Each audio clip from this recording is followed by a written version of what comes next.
we've caught up and the numbers are correct, but I think this would be about video 9. Again, I'm trying to catch up to the fact that I've lost a couple of videos. I don't know if I'll be able to go back and do them or what I'll do. But anyway, we're going to focus on blanket stitch wheel, and we're going to look at this anchor. So welcome back to the next segment with the Southeastern Quilt and Textile Museum and myself, your stitching host, Laura Bosma, Pretty Penny Precuts. We thank you for joining us for our Stay at Home and Stitch summer camp. The projects there are 4 of them, Fun in the Sun, and this is Project 2, Sun and Sail. I want to show you the blanket stitch wheel. I'm not sure how my videos went. There might have been a little bit of corruption in 1 or 2 of them. I've already stitched this one. I've already stitched this one. This is the finished project. But I'm going to go on and stitch the one on the anchor. I'm going to change color of thread so you can see what I'm doing. So again, you've got 9 different skeins of floss in your kits, for your kits. And technically, you know, the gray is meant to go. It's kind of a blue-gray over the anchor.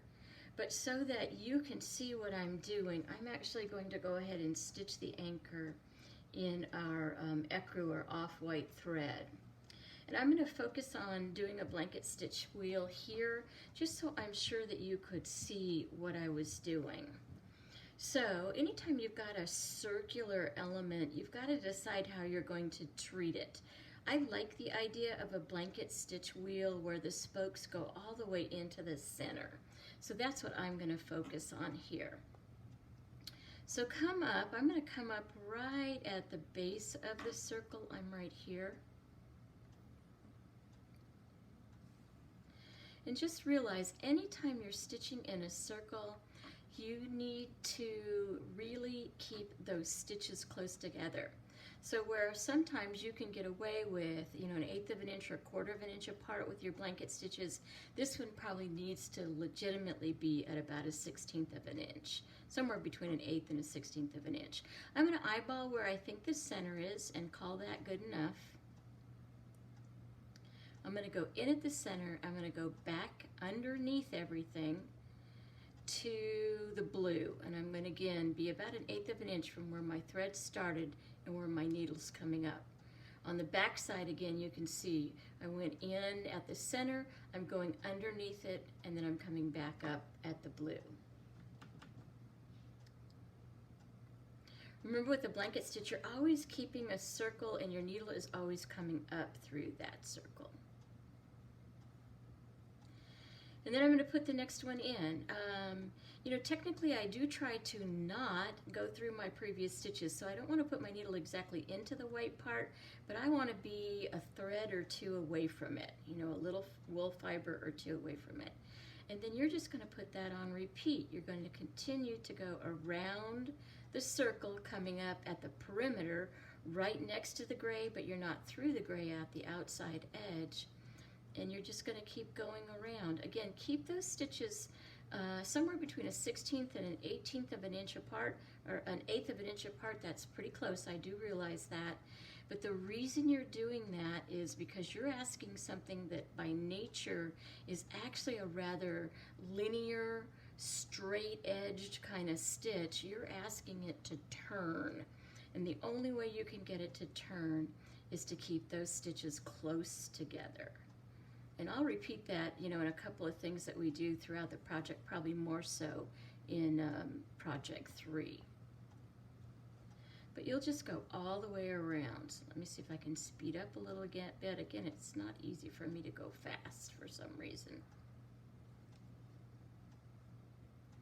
So in at the center, underneath everything, out to the side. I'm coming up through the blue each and every time.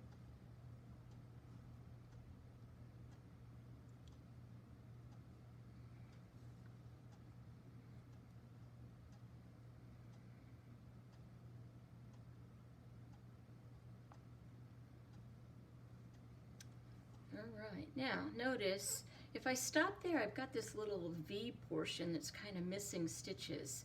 So my eye is going to try to draw an imaginary circle right above this portion of the anchor.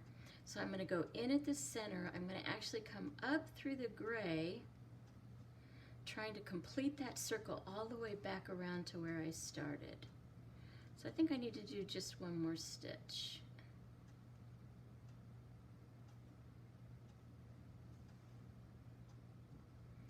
And then I'm going to go to the wrong side. I'm going to hop over the leg, or over the stitch of where I started, just so that it looks connected. So it looks connected all the way around. And then I'm going to do just a little bit of blanket stitching. I hope you don't mind. Again, I'm afraid I lost a video segment in there somewhere potentially. So I'm just going to come up right next to the ending of my blanket stitch wheel. Remember, you're drawing that imaginary circle.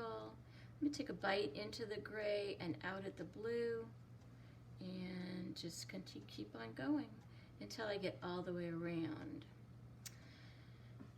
There's beauty and sometimes not so much beauty in using truly contrasting threads, which is what I'm doing here so you can see it.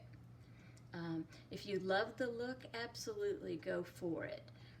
If your stitches are a little uneven, they're going to be enhanced, meaning it's going to show more because there's such a difference in the color between what you're stitching on and what you're stitching with, as in the floss. I do want to show you a corner, and I'm at a corner right here. So I'm going almost exactly where the original leg was, and I'm going to come back out at about a 45-degree angle. I'm going to take one tiny little stitch through the blue, through behind the thread to really hold that corner down, and then I'm going to go one more time almost exactly where those other two stitches are and come out to the edge. And then I describe when I do a corner like that as being something like a chicken toe, where you have a stitch straight, you have a stitch diagonal, and then you have a stitch straight again. So that's what you're going to be doing. So again, you've completed 3 blanket stitch wheels, blanket stitch here, blanket stitch around there, blanket stitch around the anchor, and blanket stitch around the hull of the boat, and then we're going to move on to the next thing. I'll see you in the next segment.